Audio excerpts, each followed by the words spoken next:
Laking pasasalamat ni Darius dito kay Lucy dahil nga sa pagliligtas niya dito sa lalaki.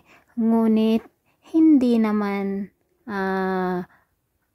kagustuhan ni Farah na si Lucy ang nagligtas dito kay Darius dahil nga po si Farah ay matagal nang mayroong gusto dito sa kanyang boss na si Darius, ngunit hindi naman napapansin ni Darius ang pagkagusto ni Farah sa kanya, bagkos ay si Lucy yata ang nakakaramdaman ni Darius ng pagmamahal dahil nga po sa unang pagkikita pa lamang nila ay talaga namang pong naantig ang puso ni Darius dito sa kabutihan at kagandahan ni Lucy.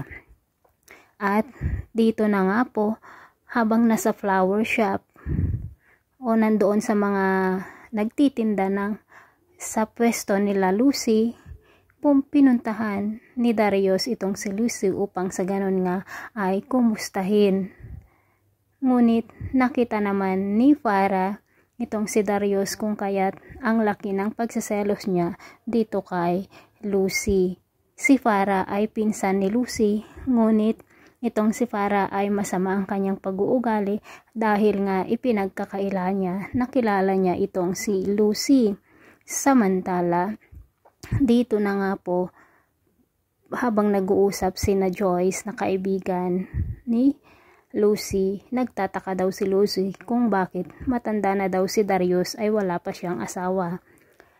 Naisipan naman na bisitahin ni Lucy si Darius sa kanyang office, ngunit ang nadatnan po niya ay naghahalikan sila ni Farah. Hindi naman kagustuhan iyon ni Darius dahil nga si Farah lamang ang nagpaparamdam ng motibo na meron siyang pagtingin dito kay Darius.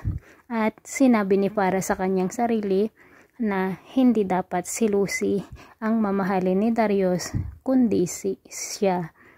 Dahil nga sekretary ni Darius itong si Lucy, pero hindi maganda ang kanyang pag-uugali at mas bet ko si Lucy na magiging jowa nitong si Darius. Buti na lang nandyan si Joyce na kung saan nga po ay siya ang nagtatanggol dito kay Lucy dahil sa mga ginagawa ni Farah sa kanya. Maraming salamat po sa panonood. Bye-bye.